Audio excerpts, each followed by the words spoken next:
Estamos no último encontro. Ai, que emoção. Foram 6 semanas longas, mas acho que, né, valeu a pena. Sobrevivemos. Pessoas, hoje a gente vai encerrar, né, o curso, seguindo o formato muito parecido do começo, né, que a gente falou sobre utopias. Então, hoje a gente vai ver as distopias na linguagem do audiovisual. Então a gente vai ver muito, muito rapidinho assim algumas coisas, alguns conceitos que são importantes, principalmente pensando no grande recorte aqui dessas 3 obras, que dá para, né, na verdade é um curso para cada uma dessas obras, mas a gente vai falar principalmente da questão da tecnologia e as implicações culturais, né? Então, pegando numa linha do tempo aí em que essas obras elas foram lançadas, né? A gente vai falar sobre o ensaio sobre a cegueira, a adaptação do Fernando Meirelles, né, do Romance do Saramago, para falar de 2 assuntos: alienação e sociedade. Depois a gente vai ver a adaptação também do romance, né, Laranja Mecânica, adaptação do Kubrick, para pensar a violência e o controle. Então, como que a tecnologia ela aparece nessas obras pensando nesses temas. E aí, se der tempo, né, vocês viram, eu tô com um monte de aba aberta de vídeos, né, se der tempo a gente vê tudo. Mas a gente vai comentar 2 episódios do Black Mirror, que é o Nosedive e o White Bear, para pensar a questão da sociedade do espetáculo, né, e, de novo, também, né, a parte da tecnologia.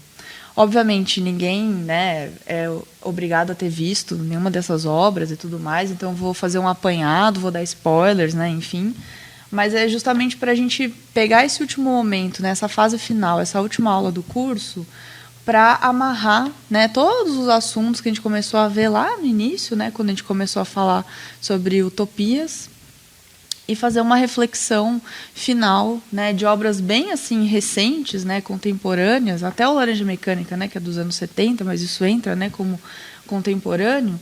E acho que a grande reflexão aqui para a gente fazer é de pensar por que essas obras elas ainda ressoam com tanta força. Porque quando a gente vê, né, isso vai ficar muito claro no Black Mirror, principalmente. A gente vê algumas coisas e fala, nossa, isso é o que eu vivo. Então, é aquilo que a gente viu lá na primeira aula da questão da sátira. Então, são 3 obras que a sátira e a alegoria elas são assim muito, muito fortes e elas pegam muito em assuntos que ainda estão, né, batendo no nosso momento histórico bem atual, né? Enfim. E aí, pensando a questão da distopia no formato do audiovisual, né? Então, o que a gente tem aqui?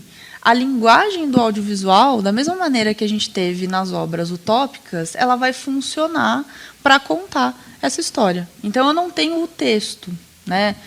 Eu tenho a imagem e o som.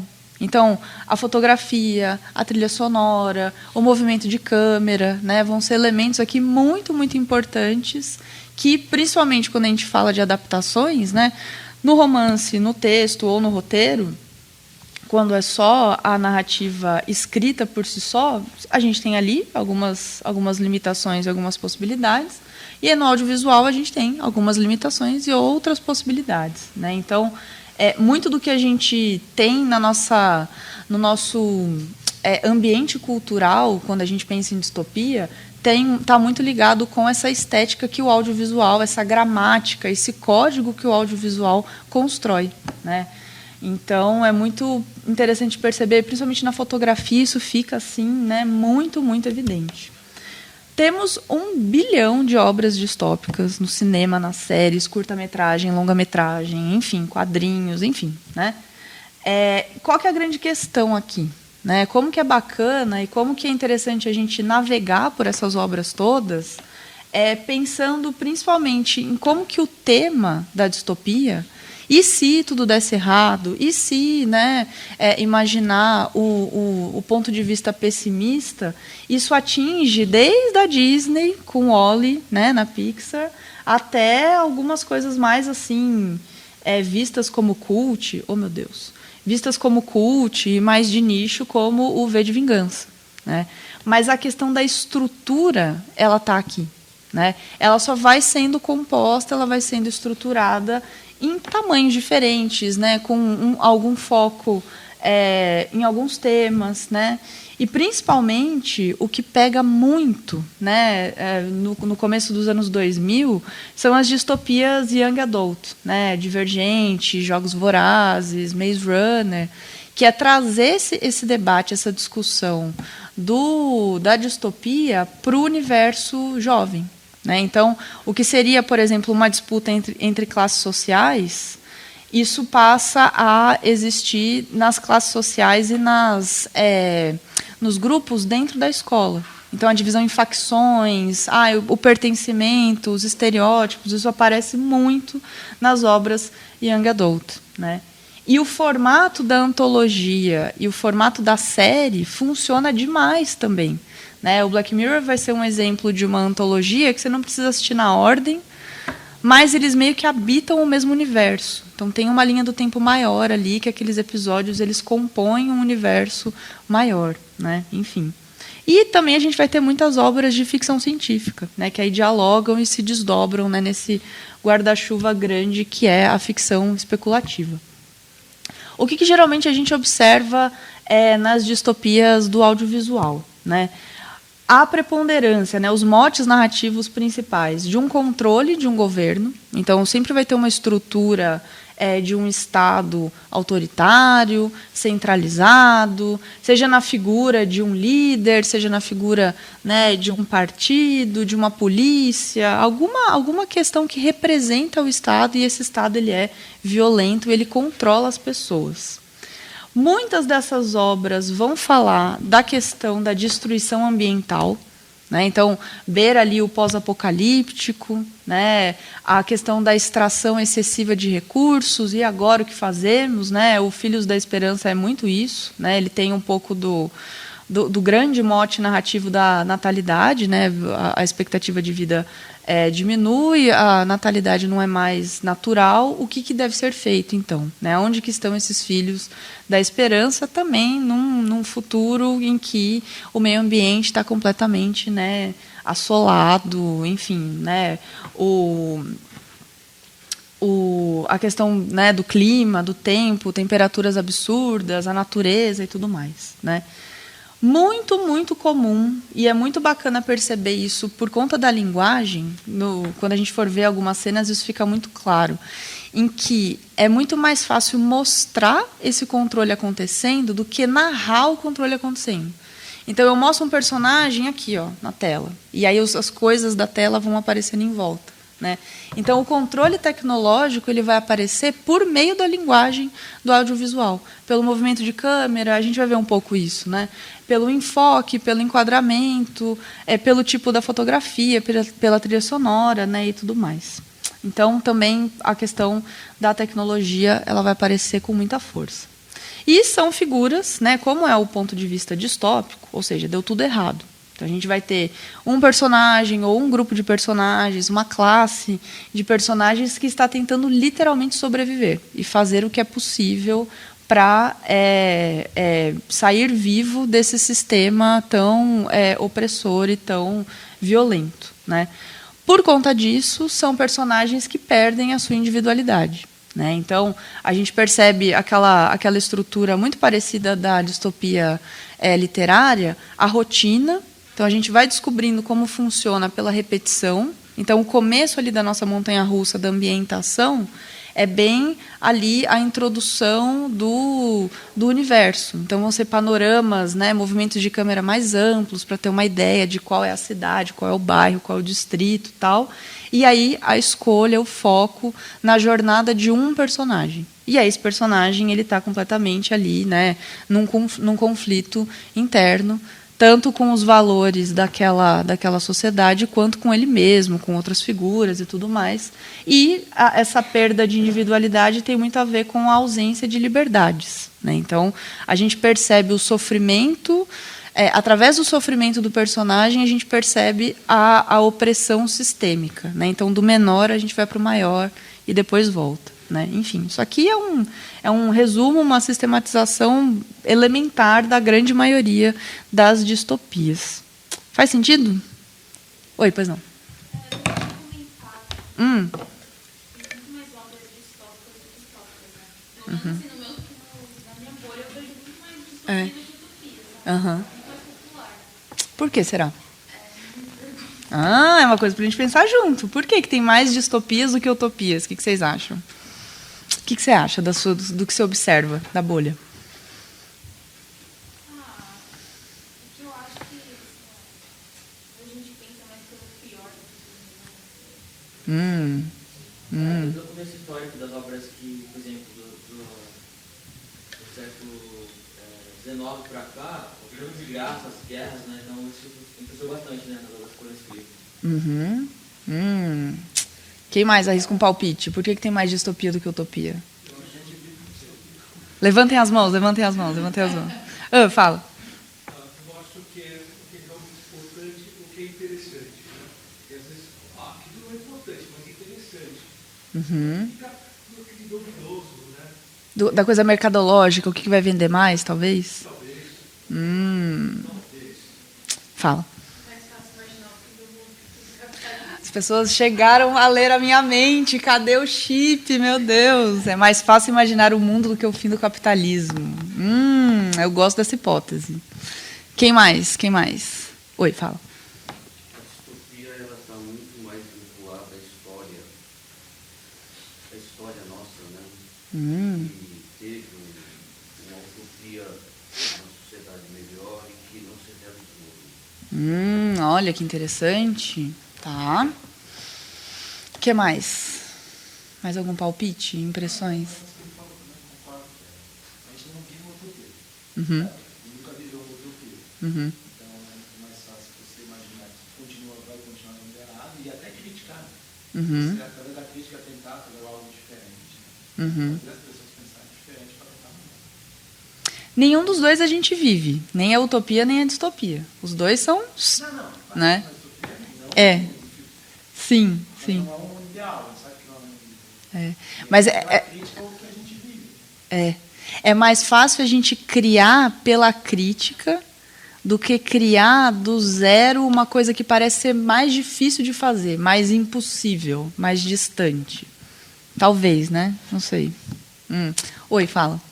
Eu acho que vejo mais por questão de dedicação, que a utopia ela vai, talvez ver as pessoas se dedicariam como aquilo ser utópico. E aí o conceito de distopia é mais concordado das pessoas. A parte pessimista parece que tem mais elementos em comum do que aí quando chega na parte de o ponto de vista otimista, aí todo mundo discorda. Aí vai virando cada um tem a sua utopia.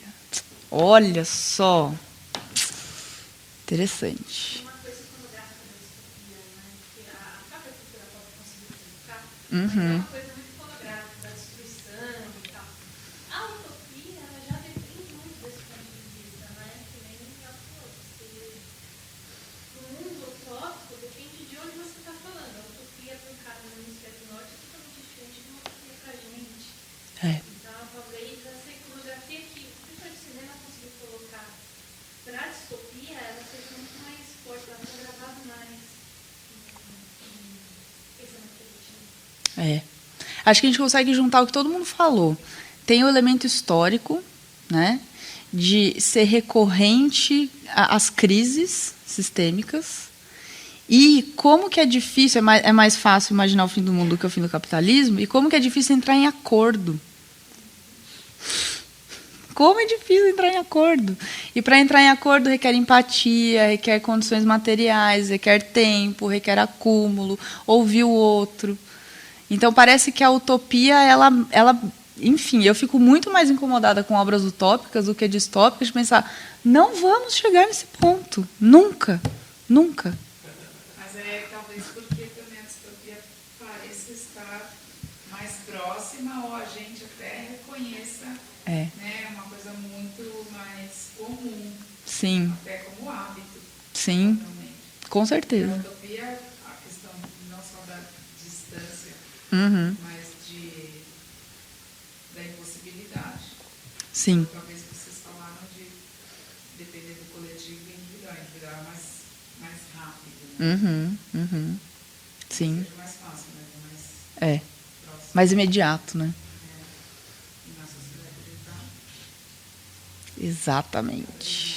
Exatamente. Eu vi que alguém levantou a mão. Fala. É bem louco como a utopia ela parte de um pensamento que ele não é geralmente coletivista, ele é muito individualista. A gente está mergulhado no individualismo, ética e filosofia e tal. E aí é muito comum você ter uma obra de utopia que ela mesma entorna narrativamente, você vê que aquilo é uma distopia, só que é maquiada, né? O próprio que o Putin, Utopia, é muito isso. Ele mostra isso do jeito mais direto possível. E aí eu fiquei pensando muito sobre isso. Algumas obras de utopia, até as que a gente discutiu aqui, ou até outras que têm esse viés utópico, sei lá, cara, desde o ultrapop mais bobajado. Robocop. Ele se vende como uma utopia, isso é uma maluquice. Os insetos de jornal do Robocop, fica assim, meu Deus, nos próprios que a gente vive. Então, assim, talvez esse viés muito individualista do que a gente entende como utopia seja muito difícil. A gente não consegue elaborar um pensamento coletivo que vá suplantar as necessidades que a gente precisa para ele não ser questionado. Pode ser. O viés da destruição é uma coisa que está mais latente, né? A gente caminha para ele dia a dia. Então, A destruição é mais em massa e a solução é mais individual, né? dentro desse pensamento, dentro Sim. dessa chave. As utopias, elas são todas numa questão mais individualizada de vida do que necessariamente uma perspectiva coletivista. Sim, total. O que você ia falar? Que legal. Acho que ela, primeiro é de achar uma solução. Que seja o conceito que ela, mas essa falando são valores, né? Os valores hoje estão um pouco preocupados dentro do que a gente vive de cada um por si. Que é um pouco estimulado, etc. Então, você achar uma solução utópica para toda essa questão que a gente vive é muito difícil. É muito difícil. E é aquilo que ela falou. Isso aí que é utopia, mas utopia com um pequeno grupo, coisas não vão ser. É muito complicado. Porque é aquilo que você falou. Como quebrar esse sistema? É muito difícil.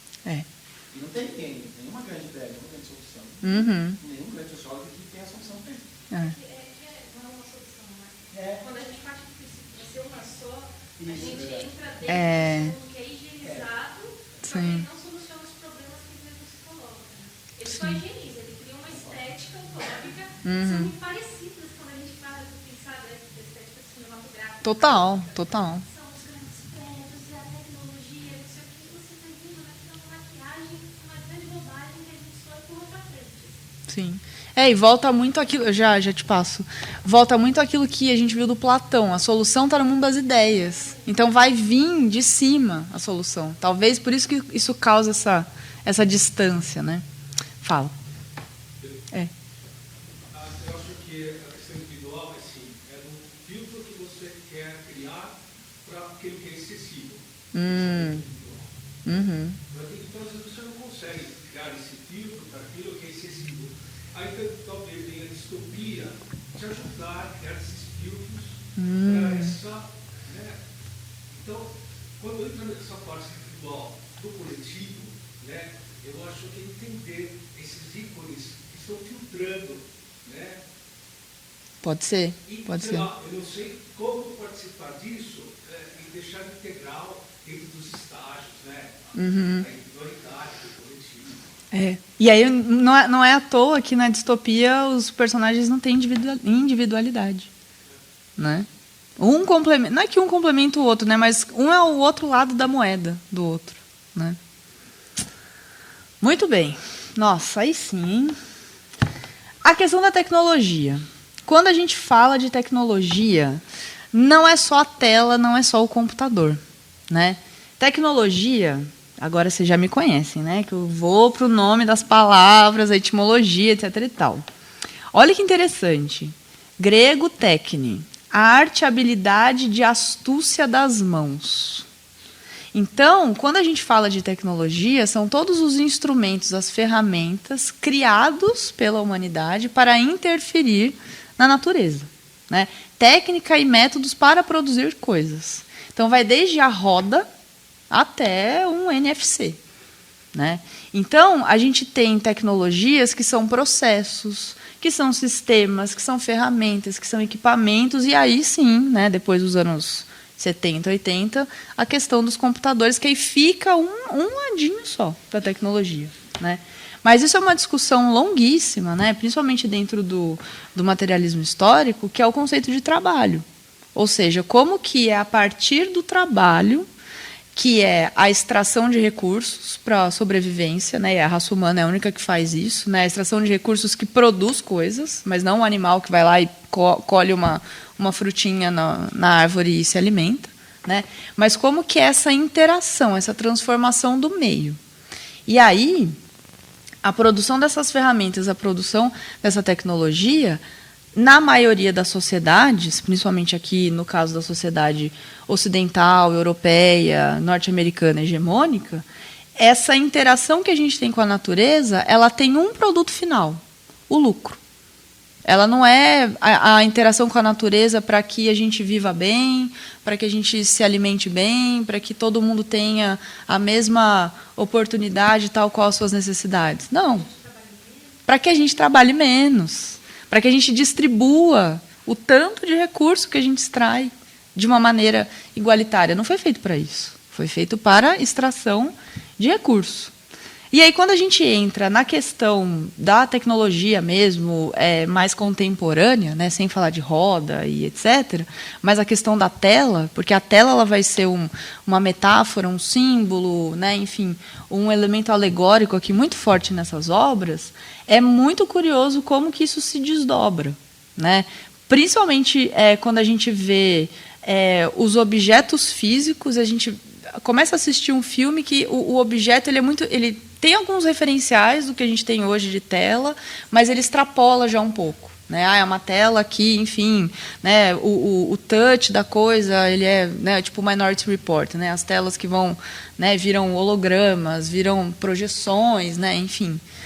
Isso tem muito a ver com o desenvolvimento dessas ferramentas. Então, a maneira que a gente interfere na natureza, a maneira em que a gente produz as coisas, visando esse formato desigual, etc. e tal, quando a gente vê um lado só, que é o lado da cobiça, da cobiça não, né, do feitiço, né? Quando a gente fala de fetiche, ele é o feitiço que vai tentar, olha que maravilhosa essa tela, que você tem um negócio no seu bolso que tem tudo. Dane-se que está roubando seus dados, dane-se que, né, enfim, isso é colocado de um jeito sem legislação, liga, desliga a câmera, enfim, né? Então tem o lado do feitiço e tem o lado de baixo do iceberg, que aí o que virou, né, no mundo mais recente, a tal da internet das coisas. Então muitos objetos agora estão conectados à internet. O que antes era, né, coisa de imaginação da ficção científica, tornou-se realidade. Adivinharam? Por exemplo, os Jetsons adivinharam o futuro? Não. Mas o que acontece? São figuras e são diretores, roteiristas, escritores, artistas que entenderam esse funcionamento e aí extrapolam na ficção. E se tal coisa. Mas a estrutura toda, ela já está posta, né? E aí a gente percebe, né? A internet das coisas é geladeira conectada à internet, enfim, né? Objetos da medicina, o negócio do carro agora, né? Que o carro se autodirige, Tesla, para lá e para cá, etc. e tal. Ai, que ótimo, não vai mais poluir. Mas não tem ônibus, é só o carro, para você ficar ali no individual e manter uma malha carrocrata, né? Enfim. Então, é ver o lado do feitiço e olhar por debaixo. Opa, pera, quem está produzindo? Como que essas coisas estão sendo feitas? A gente sabe, na maioria das vezes a gente nem sabe como é feito, né? Fala. Imagina, por favor. O último de todos, falando de carro elétrico, é aquele absurdo que o Elon Musk propôs dos túneis subterrâneos para desafogar o trânsito. Isso foi testado aonde? Acho que em Las Vegas. Eu não lembro. Foi um dos pontos da maluquice. E aí, o que ele fez? Ninguém pensou em ônibus, né? Trem não existe também. Então, assim, tem engarrafamento em cima e embaixo. E o acidente que é possível causar embaixo, porque você tem emissão de gás carbônico, as pessoas podem morrer. Um acidente mínimo desse projeto. Então, você dobrou o engarrafamento, porque você pensou numa solução individual. E esse acidente que acontece embaixo é muito mais fatal do que uma bobagem que pode acontecer em cima de um carro batendo no outro. Sim, sim. Eu acho que esse é um exemplo, assim, é o que é estampado do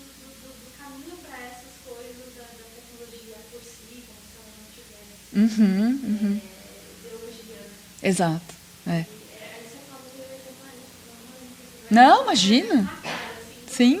projeto do cara, e ele sendo aplaudido como genial por conta dessa maluquice. Exato. Até, não estou falando que, ai meu Deus, vamos jogar as redes sociais, jogar o telefone no lixo, etc. Não, é fantástico, é fantástico.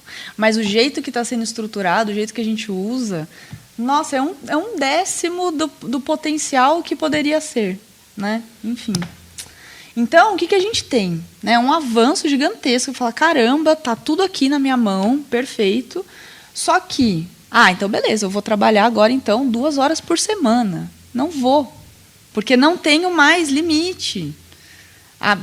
Que agora, finalmente, eu estou dando uma aula presencial, mas 90% das minhas aulas são remotas.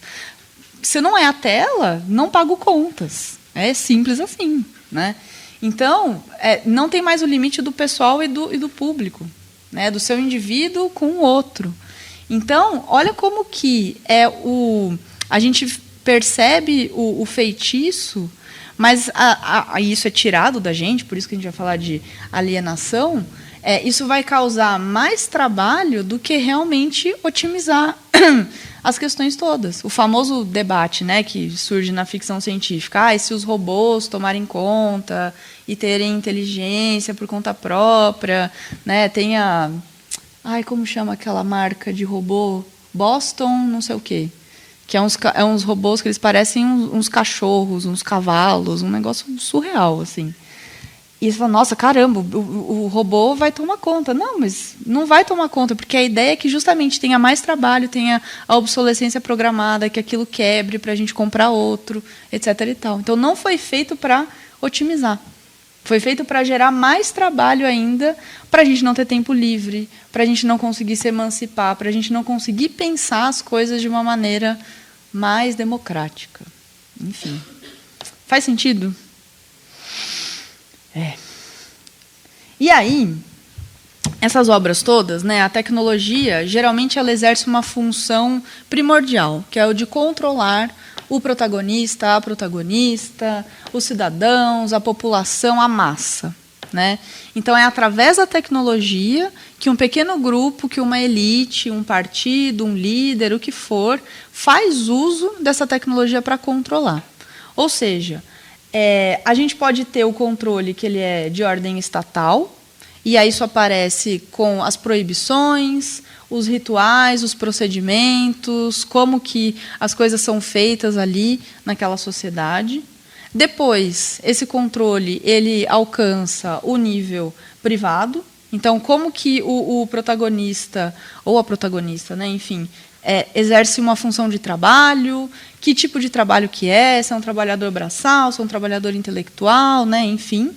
E o controle mais profundo de todos, que é o controle ideológico. Os valores, a moral, como que as instituições ali, né, a família, a religião, o Estado, a escola, enfim, estão estruturados dentro da obra para reforçar esse controle. Né? Então, o controle pela tecnologia ele não aparece do nada, mas é meio que a partir da tecnologia que abre uma portinha que a gente vai percebendo toda uma organização que está por trás. Né? Tem um autor que eu gosto muito, né, a gente já viu alguns trechinhos dele aqui, do Chomsky.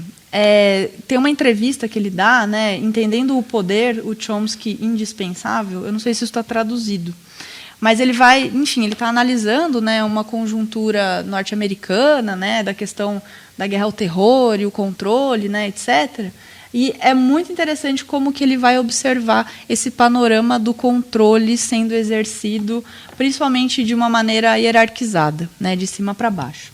Jingoísmo, né, nacionalismo exacerbado, racismo, medo e fundamentalismo religioso. Essas são as maneiras de apelar às pessoas se você estiver tentando organizar a base de suporte das massas para políticas que são feitas para destruí-las. Ou seja, isso vem de cima para baixo, isso é vertical, e eu preciso apelar